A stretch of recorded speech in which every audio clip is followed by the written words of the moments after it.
Dash पे बैठे हुए पॉपुलर फ्रंट ऑफ इंडिया के जिम्मेदार और इस कड़ी धूप में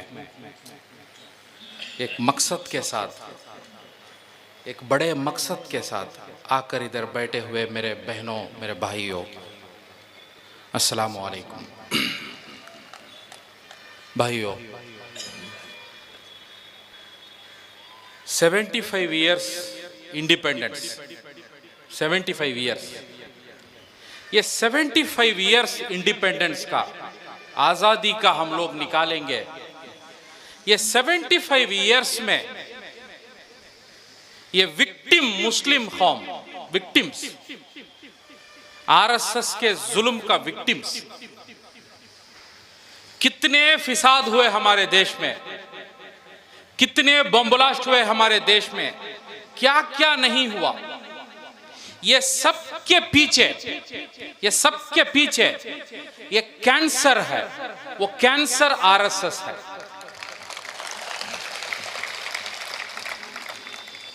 कैंसर आरएसएस है। क्यों पीएफआई, पॉपुलर फ्रंट के लोग आरएसएस के खिलाफ इतना बोलते हैं, इतना लिखते हैं, इतना होराटा क्यों करते हैं हम लोग? क्योंकि आरएसएस कैंसर है।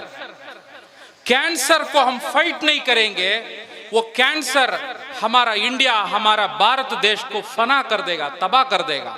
ऑलरेडी ये लोग तबाह कर चुके हैं, बहुत बर्बाद हो गया, बहुत तबाह हो गया। पिछले 7 सालों में एक आरएसएस का प्रचारक prime minister Modi, mister Modi prime minister बनने के बाद हमारा देश का सिचुएशन क्या है, क्या हालात में हमारा देश। साल में 2 करोड़ नौकरी देंगे, वो करेंगे, ये करेंगे बोलकर पूरा झूठे बातें करके पावर में आए। 7 साल में 2 करोड़ नौकरी नहीं दे चुके। 7 साल में 2 करोड़ से ज्यादा 10 करोड़ नौकरी चला गया। 10 करोड़ नौकरी इंडिया से चला गया मोदी के वजह से। यह सिचुएशन, गवर्नमेंट, आज इंडिया की गवर्नमेंट कैसा चल रही है मालूम है आपको? How the government is functioning? The government is functioning by looting the packets of the people of India. लोगों के पैकेट पे डाका डालकर गवर्नमेंट चल रही है, इंडिया की गवर्नमेंट। इंडिया फॉरेन इन्वेस्टमेंट्स के बिना, फॉरेन कंपनीज आके इन्वेस्टमेंट नहीं करेंगे, इंडिया बिजनेस फ्रेंडली कंट्री नहीं रहेगी तो इंडिया डेवलप नहीं हो सकता है। ये इंडिया का हकीकत है। ये this the reality of India. India world's largest democracy, एक ओपन कंट्री बनकर अमेरिका जैसा रहना है, तब ही इंडिया डेवलप हो सकता है। ये कंट्री में ये कैंसर आरएसएस के वजह से पिछले 7 सालों में कोई इन्वेस्टमेंट नहीं, कोई बिजनेस नहीं, कुछ नहीं। तो कंट्री कैसा चल रही है? How the government is functioning? ये लोगों को, पुलिस को, ब्यूरोक्रेट्स को, सबको कैसा सैलरी कैसा मिल रहा है? बिजनेस से कुछ नहीं मिल रहा है। पहले मोदी के सरकार के पहले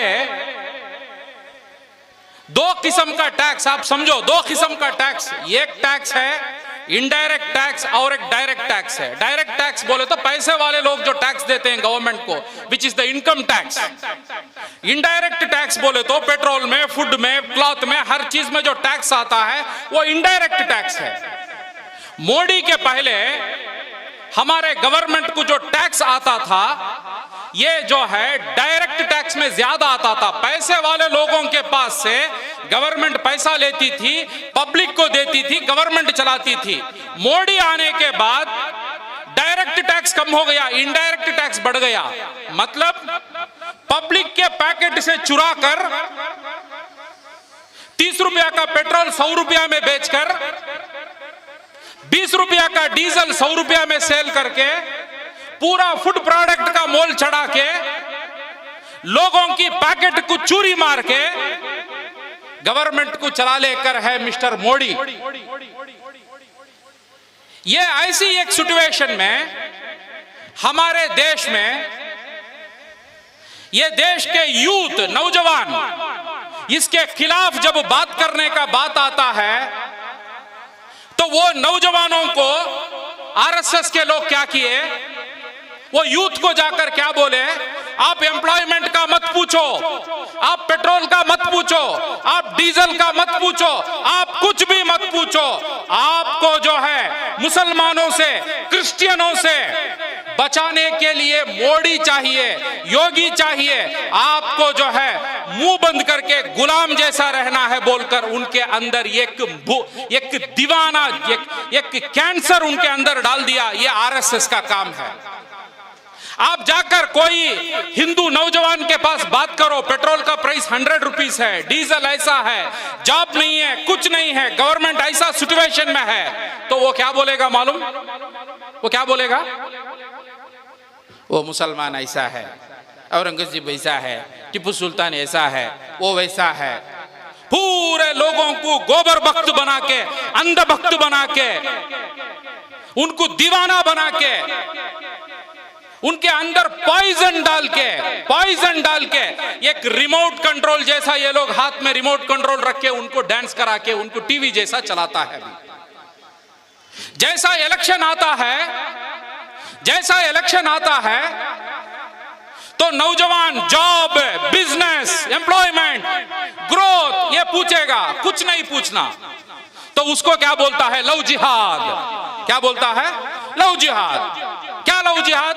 मुस्लिम यूथ हिंदू लड़कियों को पकड़ के जाके शादी करता है, उससे बचाने के लिए हम लव जिहाद कानून बना दिया, हम लव जिहाद कानून बना दिया।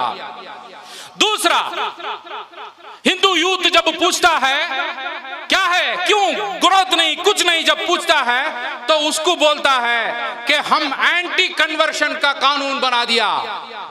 क्या कानून बना दिया?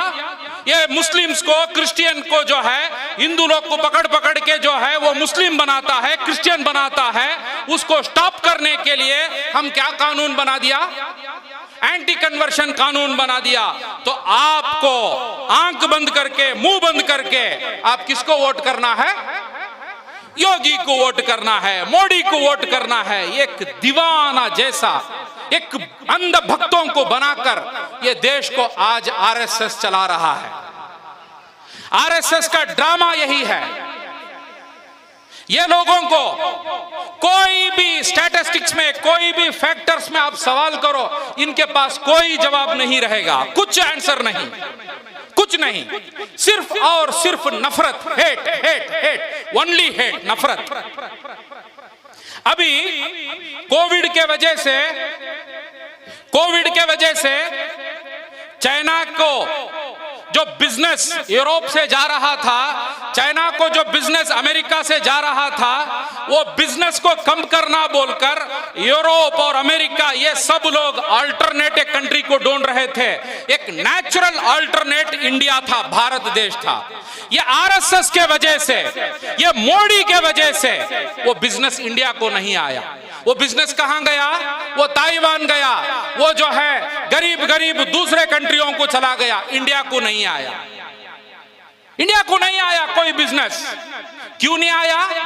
कौन लाकर इंडिया में इन्वेस्टमेंट करेगा? कौन लाकर इंडिया में फैक्ट्री ओपन करेगा? कौन इंडिया में आकर सॉफ्टवेयर कंपनी ओपन करेगा? कौन इंडिया में आकर बड़ा बड़ा बिजनेस करेगा?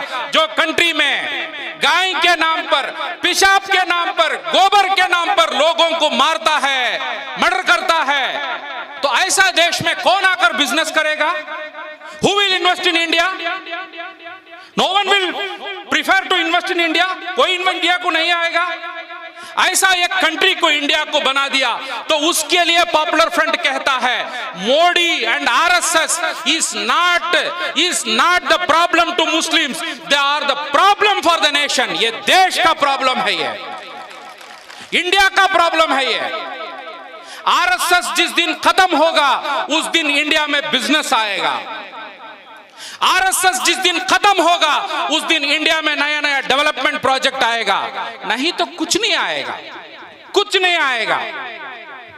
आपको मालूम होना है, जब मैं अमेरिका में था, अमेरिका में एक होटल में मैं खाना खा के बाहर आ रहा था, जस्ट हैविंग माय डिनर, मैं बाहर आ रहा था।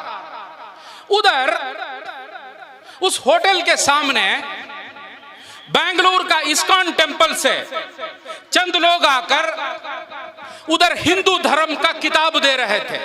दे are preaching Hinduism, they are preaching Hinduism, Hinduism का किताब। वैसे ही और थोड़ा सामने गया तो थोड़ा लोग एक स्टॉल डाले थे, वो स्टॉल में जो है बुद्धिस्ट लोग बुद्धिज्म का किताब बांट रहे थे। और थोड़ा सामने गया मुसलमान लोग इस्लाम धर्म के बारे में कुरान हदीस ये सब किताब बांट रहे थे। किसको कौन सा किताब पसंद आए लेके जाता है, किसको कौन सा पसंद आए वो पढ़ता है, समझता है। अक्ल है लोगों को। If they want to be Muslims, they will be Muslims. If they want to be Christians, they will be Christians. If they want to be Buddhists, they will be Buddhist. ऐसी कंट्री में हमारे मोदी जब जाते हैं उधर गांधी के बारे में बात करते हैं। अमेरिका गए तो गांधी गांधी, इंडिया आए तो गोडसे गोडसे, इंडिया आए तो गोडसे गोडसे। मैं ये आरएसएस वालों को पूछता हूं, आप अमेरिका में जाकर अमेरिका में उधर हिंदू धर्म की जो दावत देने वाले the people who preach Hinduism, are they working to bring down the government of America and make one Hindu emperor the king of America? क्या पागल लोग हैं ये लोग। ये लोग बोलता है इधर इस्लाम धर्म को नहीं बोलना, ये लोग बोलता है इधर क्रिश्चियन धर्म को नहीं बोलना, ये लोग बोलता है इधर बौद्ध धर्म को नहीं बोलना।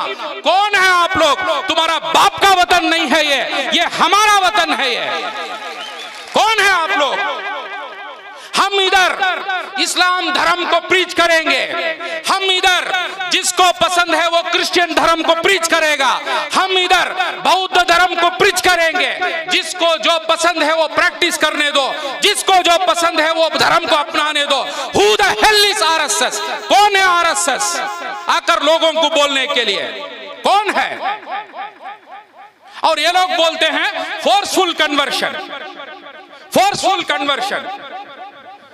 100 सालों से क्रिश्चियन मिशनरीज हॉस्पिटल चला के, स्कूल चला के ये देश में लोगों की जो खिदमत कर लेकर है। जाओ आरएसएस वालों, आप भी खिदमत करो। Who is stopping you? कौन आपको स्टॉप करता है? कितना जो एक्टिविटी ये लोग करते हैं, हु इज स्टॉपिंग यू? कौन स्टॉप करता है? आपको ये काम करने के लिए होता नहीं और आप लोग जाके क्रिश्चियंस के चर्चों में अटैक करते हैं और आप जाकर क्रिश्चियन नन्नों को जाकर बलात्कार करते हैं, रेप करते हैं, मर्डर करते हैं। और ये जो ड्रामा है आपका हाथ पकड़कर हम लोग रोकेंगे, आपको काम करने हम लोग नहीं देंगे। आप जितना भी हमारे बारे में, पॉपुलर फ्रंट के बारे में झूठ बोलो, झूठ बोलो, हम डरेंगे नहीं, हम डरेंगे नहीं, हम आगे बढ़ेंगे, आगे बढ़ेंगे। ये देश सबका देश है। और ये आरएसएस के लोग बोलते हैं हिंदू खतरे में है, हिंदू खतरे में है। अरे हिंदू खतरे में कभी नहीं था और नहीं रहेगा। खतरे में है तो आरएसएस खतरे में है, आरएसएस खतरे में है। ये पॉलिटिकल मनुवादी विचारधारा खतरे में है। हिंदू कभी खतरे में नहीं था। जब मुगल साम्राज्य था तब भी हिंदुइज्म था, उसके बाद जब ब्रिटिश आए तब भी हिंदुइज्म था, अब भी हिंदुइज्म है और फ्यूचर में भी हिंदुइज्म रहेगा। यह साधु संतों का, वेदा उपनिषद का जो मजहब है वो रहेगा। ये मनुवादी आरएसएस का जो नागपुर का विचारधारा, उसे खातिमा होना ही पड़ेगा और इंशाअल्लाह पॉपुलर फ्रंट उसको खातिमा करेगा, करेगा उसको। हम उसको दफन करके ही जाएंगे इंशाअल्लाह। और मैं देखता हूं हमारा पड़ोस मुल्क में, अफगानिस्तान में तालिबान लोग आ गया। जैसा तालिबान लोग पावर में आ गया या अमेरिका के साथ उनका कुछ जालमेल कुछ हो गया, इंडिया का मीडिया जो है सुबह शाम रात तालिबान तालिबान तालिबान तालिबान, यही तालिबान इंडिया का मीडिया। और इंडिया का मीडिया इंडियन मुस्लिम्स को तालिबान के साथ कंपेयर करता है। How dare you! कितनी हिम्मत आपको, हाउ डेयर। आप किससे किसको कंपेयर करते हैं? इधर कोई विचारधारा को हम खत्म रखने नहीं देंगे, हम कोई नई विचारधारा को अंदर आने नहीं देंगे, हम आरएसएस के साथ लड़ेंगे। कोई नई विचारधारा जब तक पॉपुलर फ्रंट है वो लड़ेगी आरएसएस के साथ, वो लड़ेगी। कोई दूसरे विचारधारा को इधर हम खत्म रखने नहीं देंगे, उसका सर हम लोग कुचलेंगे। We will not allow any foreign ideology to flourish in India। हम इधर आने नहीं देंगे और हमारे साथ कोई लड़ भी नहीं सकता है, आपको मालूम है वो। We will not allow any foreign ideology to flourish in India। ये इंडिया की बिस्किट मीडिया, मैं बिस्किट मीडिया इसके लिए कहता हूं, बिस्किट मीडिया, ये लोग, ये बिस्किट मीडिया में क्यों कहता हूं मालूम है? कुत्ता जो है उसको मालूम नहीं रहता कि उसका मालिक अच्छा आदमी है या चोर है, कुत्ते को मालूम नहीं रहता। कुत्ते को बिस्किट डाले तो दुम हिलाता है, कौन बिस्किट डालेगा उसको दुम हिलाएगा। उसका मालिक चोर रहा, नो प्रॉब्लम, वो बिस्किट डालो दुम हिलाएगा। उसका मालिक अच्छा आदमी है, दुम हिलाएगा। इंडिया का मीडिया, ये biscuit media, how dare you compare Indian Muslims with foreign ideology, how dare you. आपको कहां से हिम्मत आई? और जब तक पॉपुलर फ्रंट है, हम जब नहीं है वो बात हमें मालूम नहीं, जब तक हम है कोई फॉरेन आइडियोलॉजी इधर खत्म रखने हम लोग नहीं देंगे, इंशाअल्लाह नहीं देंगे। और ये मोदी, ये आरएसएस के लोग, ये बिस्किट मीडिया की भरोसे में आप लोग हमसे वार करेंगे, आप लोग हमसे वार करेंगे। ये बिस्किट मीडिया कौन पता है? कल आप बिस्किट डाले तो आपके पास दुम मिलाएंगे, कल हम बिस्किट डाले तो हमारे पास दुम मिलाएंगे, हमारे पास दुम मिलाएंगे। आप उन पे भरोसा रख के हम पे लड़ेंगे, हम इनको भी सबक सिखाएंगे, आपको भी सबक सिखाएंगे, दोनों को सिखाएंगे। ये देश का संविधान डॉक्टर बाबा साहब अंबेडकर का ये सबसे बड़ा हथियार है। इस हथियार को लेकर आपको हम सबक सिखाएंगे, आपको हम लोग नहीं छोड़ेंगे। आज हम देख सकते हैं देश में प्रोटेस्ट करने वालों को, एजिटेशन करने वालों को मीडिया कहती है anti nationals, anti nationals. Democratically protest करने वाला एंटी नेशनल है, तो आप कौन है? तो आप कौन है? कौन डाला आपको बिस्कुट? क्यों आप डेमोक्रेटिक स्ट्रगल्स को बदनाम करते हैं? मध्य प्रदेश में एक चूड़ी बेचने वाला, बंगड़ी बेचने वाला गरीब मुसलमान, गरीब जाकर हिंदू एरिया में बंगड़ी बेचता है, उसको आरएसएस बजरंग दल के लोग पकड़ के मारते हैं, पकड़ के मारते हैं। मारने के बाद उसके हेल्प करने के लिए पीएफआई के लोग जाते हैं, हेल्प करने के लिए, उसकी मदद करने के लिए पीएफआई के लोग जाते हैं। उसके बाद हम पुलिस स्टेशन जाते हैं, क्या बोल के? अरेस्ट करो उन गुंडों को, अरेस्ट करो उन गुंडों को जिसने इस गरीब को मारा। वहां का मुस्लिम, वहां का एक्टिविस्ट, वहां का दलित संगठन, वहां का प्रोग्रेसिव लोग सब मिलकर हम लोग पुलिस स्टेशन के सामने प्रोटेस्ट करते हैं, प्रोटेस्ट करते हैं। तो मीडिया, होम मिनिस्टर, ये सब लोग आके पूछते हैं आप प्रोटेस्ट क्यों किए, आप प्रोटेस्ट क्यों किए?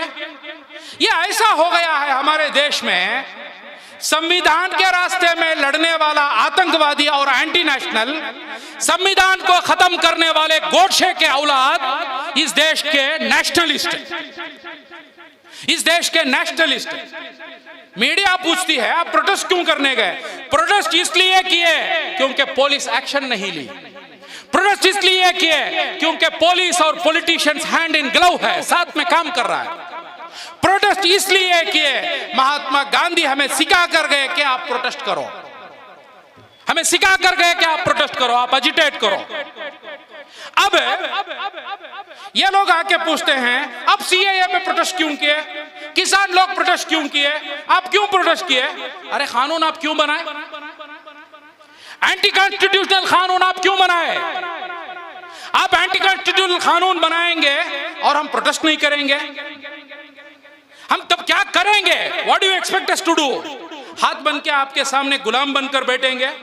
वो तो हमारे खून में नहीं है, वो तो हमारे खून में नहीं है। हम प्रोटेस्ट करेंगे, हम आवाज डालेंगे, हम एहतजाज करेंगे।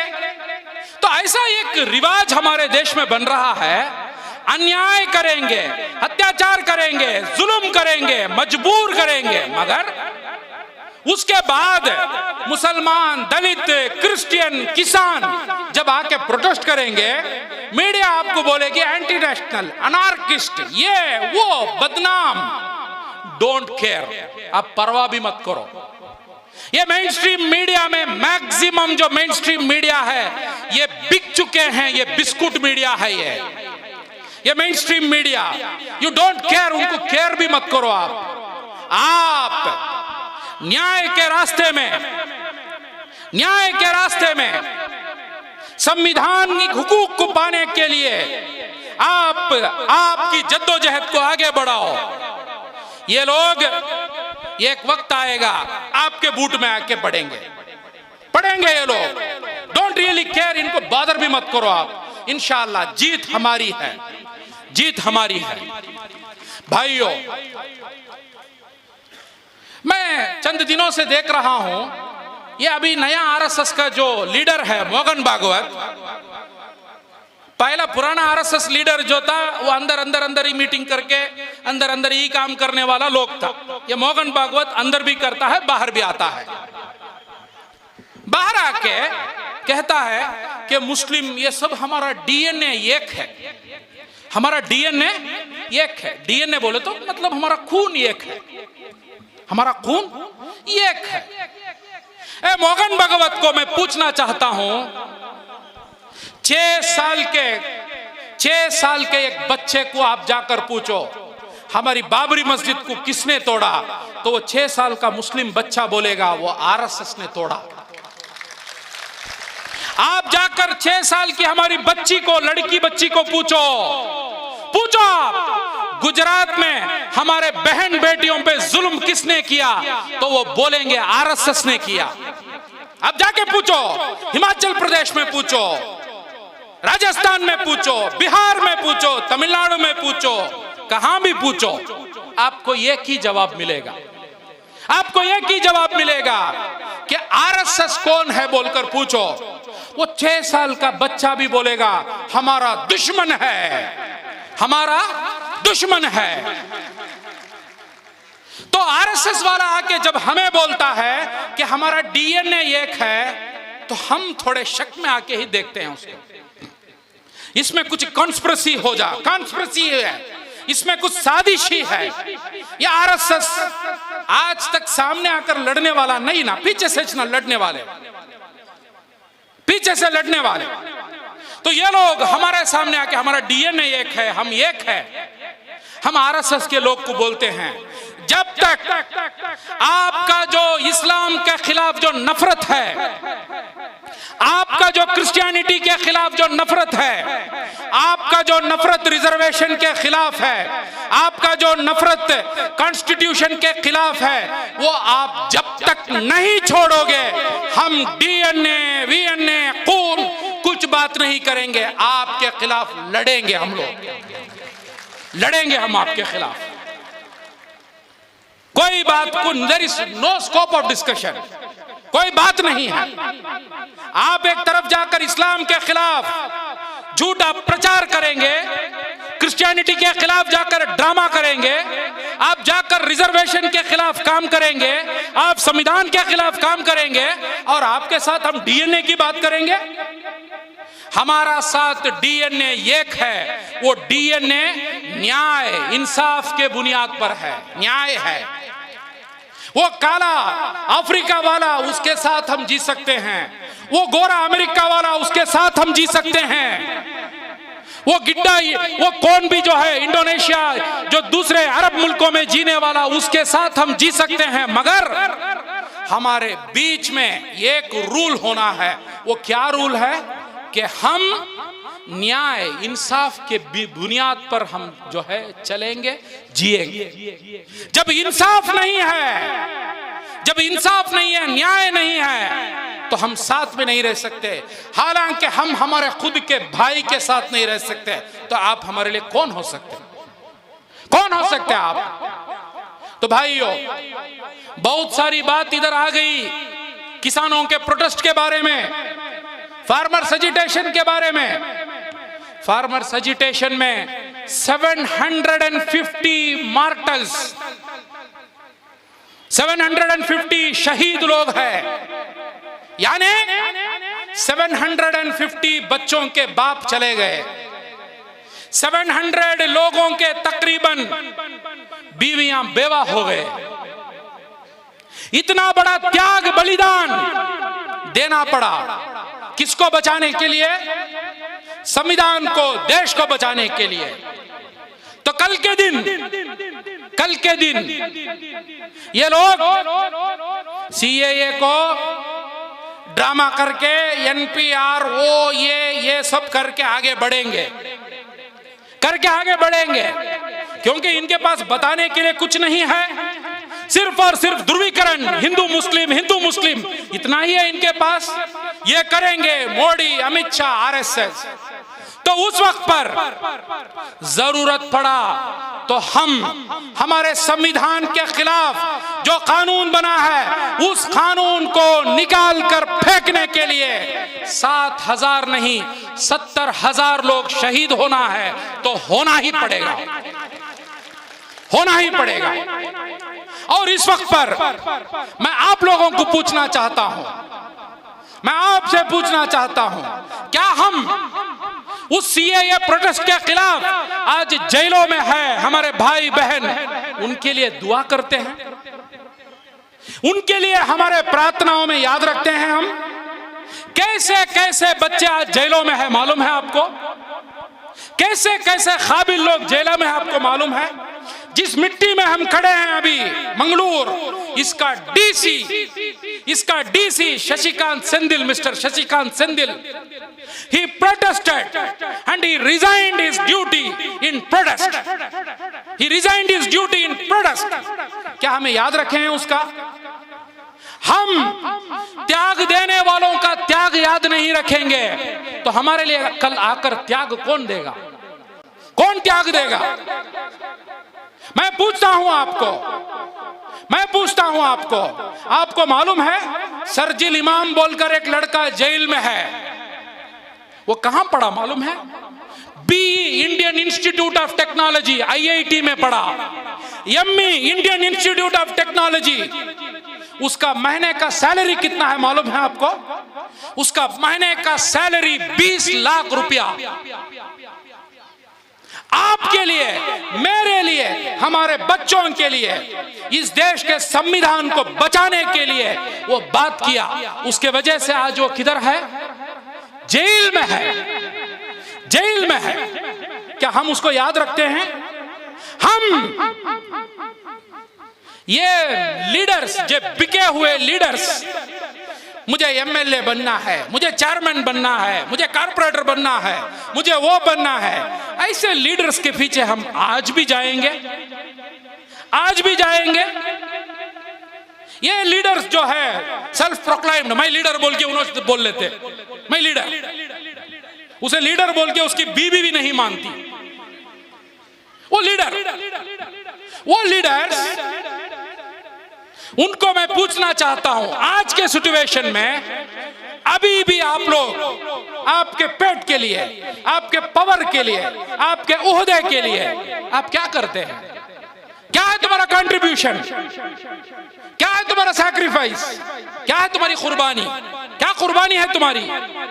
कुछ कुर्बानी नहीं, कुछ नहीं। आपका मिसाल, you are captains of a sinking ship, डूबने वाली एक जो जहाज है, एक शिप है, उसके कैप्टन है आप। आपको मालूम है कि ये शिप डूब रही है, मगर फिर भी आपको कैप्टन बन के रहना, फिर भी आपको कैप्टन बन के रहना। ये शिप डूबेगी तब आप भी डूबेंगे, आप भी डूबेंगे। मैं आपको याद दिलाना चाहता हूं, एक 7-8 दिन पहले मैं मुंबई में था, बॉम्बे में। मुंबई में YMCA ग्राउंड में मैं देखा छोटा छोटा बच्चा लोग, छोटा बच्चा लोग, पूरे बच्चों की टी शर्ट में टिप्पू सुल्तान, पूरे बच्चों की टी शर्ट में टिप्पू सुल्तान। कोई एक बच्चे के टी शर्ट में भी नहीं था मीर सादिक बोल के, किसी के टी शर्ट में भी नहीं था। आप याद रखो, आप फैसला करो। आज आप, मैं चेयरमैन, मैं MLA, मैं कारपोरेटर, मैं वो, मैं ये बोलकर आप रहोगे, कल आप मीर सादिक के सफ में रहोगे, कल आप मीर सादिक के सफ में रहोगे। और ये लोग, वो जो लोग जेलों में है, वो जो लोग किसान लोग जो शहीद हो गए, वो लोग टिप्पू सुल्तान के सफ में रहेंगे, टिप्पू सुल्तान के सफ में रहेंगे। दुनिया उनको याद रखेगी, दुनिया उनको याद रखेगी, नस्ल बे नस्ल, generation after generation, people will remember them as the martyrs, as the martyrs. और आपको जो कम्युनिटी को बेचकर कैसे भी पावर में बैठना, मैं आपको एक एग्जाम्पल देता हूं। गुड़गांव में, हरियाणा गुड़गांव में मस्जिद बनाने परमिशन नहीं। गुड़गांव जो अवेलेबल मस्जिद है नमाज पढ़ने नहीं देते, बहुत सारा मस्जिद बंद है। तो मुस्लिम्स क्या करेंगे? मुस्लिम्स जुमा का नमाज रोड में पढ़ते हैं, उधर ग्राउंड में पढ़ते हैं, अलग अलग जगह में पढ़ते हैं। क्या प्रॉब्लम है सरकार को? नया मस्जिद बनाने क्यों परमिशन नहीं देते आप? Who are you to stop them? क्या प्रॉब्लम सरकार को हरियाणा की? क्यों आप नहीं देते उनको नमाज पढ़ने के लिए? जब वो लोग नमाज पढ़ते, उधर RSS, बजरंग दल, ये सब लोग आकर उधर प्रोटेस्ट करते, डराते, मुस्लिम्स को डराते। It's not protest, it's just creating fear among them, डराना। उस वक्त पर ये दलाल मुस्लिम लीडर है ना, मुस्लिम लीडर्स, ये मीर सादिक के लोग, ये आकर मुस्लिम्स के अंदर मीटिंग करते। क्या बोलो? हम क्यों ऐसा नमाज पढ़ना, हम घर में नमाज पढ़ लेंगे, हम क्यों ऐसा करना, हम वो क्यों करना, हम ये क्यों करना, हम PFI के साथ क्यों जाना, हम PFI के साथ जाओगे तो ऐसा हो जाएगा, हम PFI के साथ जाओगे तो केस हो जाएगा, आप PFI के साथ जाओगे तो मर जाओगे, आप PFI के साथ जाओगे तो तुम्हारा बिजनेस बर्बाद हो जाएगा। आप जाओ, जाकर उधर गुड़गांव में जगह लेकर दो, जाओ जाओ आप। ये लोग आकर मीडिया में स्टेटमेंट दिया, क्या बोलो? हम दिल खोल के हमारी जगह छोड़ देना चाहिए, छोड़ देना चाहिए। क्यों छोड़ देना चाहिए मालूम है? क्योंकि इनको RSS से क्या मिला है? कवर मिला है। उसके वजह से दे सेल द कम्युनिटी, ये लोग कौम को बेचते हैं। फाइनली 2-4 पॉइंट बोल के मेरी बात को मैं खत्म करता हूं। हाल ही में मैं देखता हूं अलग अलग वीडियोस आते हैं। वो वीडियो में एक RSS वाला बैठ के बोलता है, आप घर में नारियल छिलने के लिए बड़ा बड़ा तलवार रखो। वो वीडियो में बड़ा इंटेलिजेंट RSS वाला उन्हें बोल रहा है। आप भी इंडिया में ना है इंटेलिजेंट RSS वाले। बाद में बोलता है वो पेट्रोल है ना, गाड़ी के लिए ज्यादा पेट्रोल रखो, कम से कम हर घर में 20 लीटर पेट्रोल रखो, ऐसा बोल रहा है वो। उसके बाद नेक्स्ट बोल रहा है वीडियो में, हर घर में ग्लास के बॉटल्स, पेप्सी कोक के बॉटल्स रखो हर घर में। ये सब क्यों बोलता है मालूम है? वो एक युद्ध, एक सिविल वार, एक जीनोसाइड, उसकी तैयारी के लिए ये बोल रहा है वो। और उसको कोई एक्शन नहीं लेती पुलिस, उस पे कोई FIR नहीं, उसको कोई पूछने वाला नहीं। He has all the impunity, उसको फ्रीडम है। क्या क्या बोलने के लिए? घरों में तलवार रखो, पेट्रोल रखो, वो बाटल रखो, वो रखो, ये बोलने के लिए उसको पूरी आजादी है। और हमें प्रोटेस्ट करने के लिए भी आजादी नहीं, हमें प्रोटेस्ट करने के लिए भी आजादी नहीं। मैं आईएएस आईपीएस ऑफिसर्स को पूछता हूं, यू रीड इंटरनेशनल पॉलिसी। आपको इंडिया ये किच नहीं ना, ये वर्ल्ड में पूरा वर्ल्ड है ना, बहुत बड़ा है ना, पूरा वर्ल्ड है ना। आईएएस ऑफिसर्स ना आप लोग, आईपीएस ऑफिसर्स ना आप लोग, यू स्टडी द धर्म ऑफ पॉलिसी। आप क्या आरएसएस के गुलाम है या संविधान के फॉलोअर्स है? Who are you? कौन है आप लोग? क्यों वो पेट्रोल बम रखो, वो तलवार रखो, वो बोलने वाले पे एफआईआर करके यूएपीए डाल के उसको क्यों अंदर नहीं डाले? क्यों अंदर नहीं डाले उसे? He has got all the impunity and the freedom to say that you prepare for a genocide. वो समझ गया रुवांडा में या बोस्निया सर्बिया में जिस तरीके से हो गया वैसा इंडिया में हो जाएगा बोलकर, वो दीवाने को मालूम नहीं। इधर पॉपुलर फ्रंट है, इधर पॉपुलर फ्रंट है।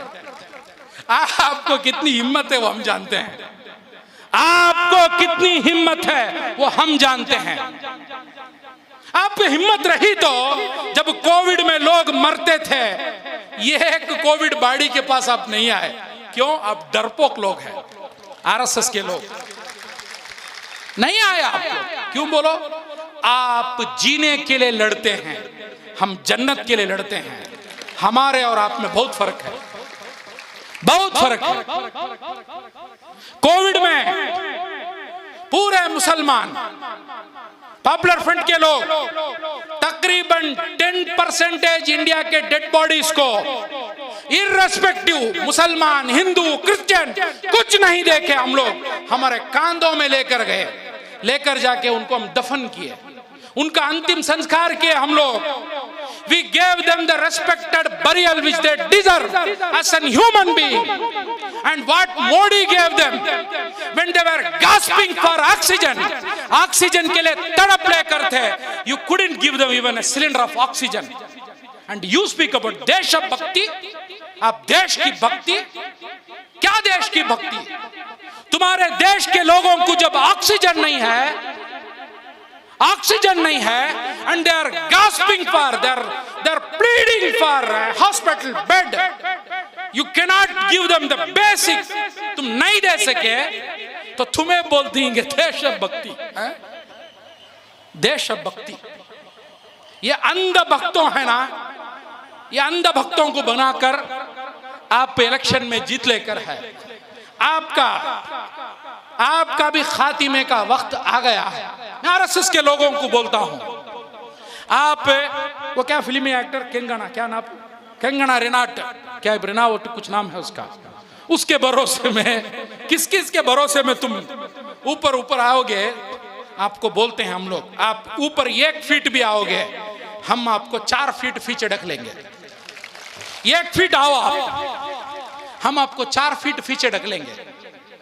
अभी इंडिया जाग चुका है, आपके लिए एक ही चीज खैर है, आपके लिए एक ही चीज खैर है कि आप इंसाफ, न्याय, उस रास्ते में आप आ जाओ, आप बच जाओगे। अन्याय के रास्ते में रहोगे, आप बच नहीं सकोगे इंशाअल्लाह। और फाइनली ये जो कांग्रेस के लोग, जनता दल के लोग, ये दूसरे पार्टी के लोग जब बीजेपी में जाते हैं, वो लोग और कम्युनल बन के प्रूव करते हैं, और communal.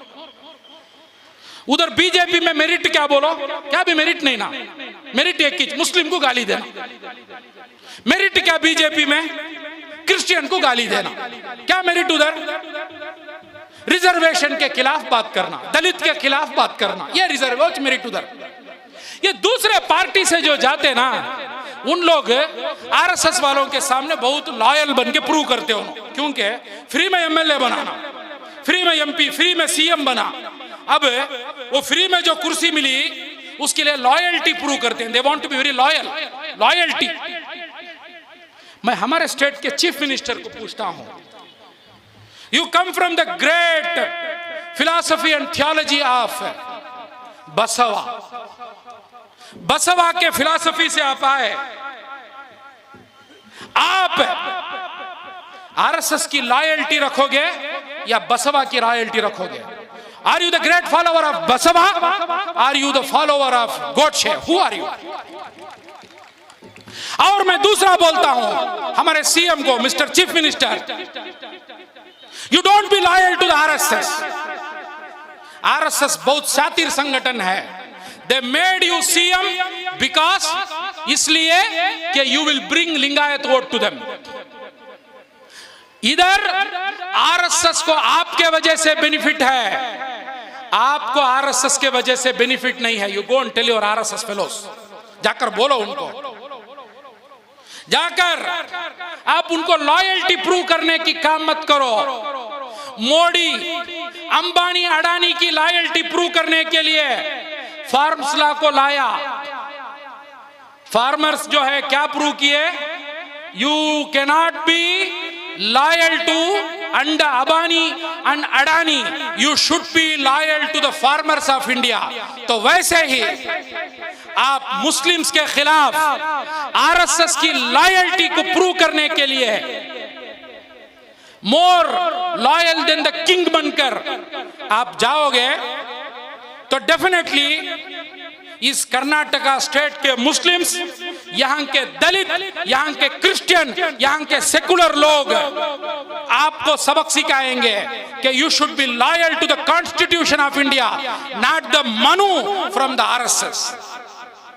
You should be loyal to the people of the Karnataka state, not RSS. ये लॉयल्टी आप करोगे, क्रूएल्टी किसी और पे करोगे तो हम आंख बूंद कर बैठेंगे नहीं। हम डेमोक्रेटिकली, लीगली कितना लड़ सकते हैं, हम इंशाअल्लाह लड़ते रहेंगे, लड़ते रहेंगे। तो भाइयों, इन कंक्लूजन मैं सिर्फ एक बात बोलकर मेरी बात को खत्म कर देता हूं।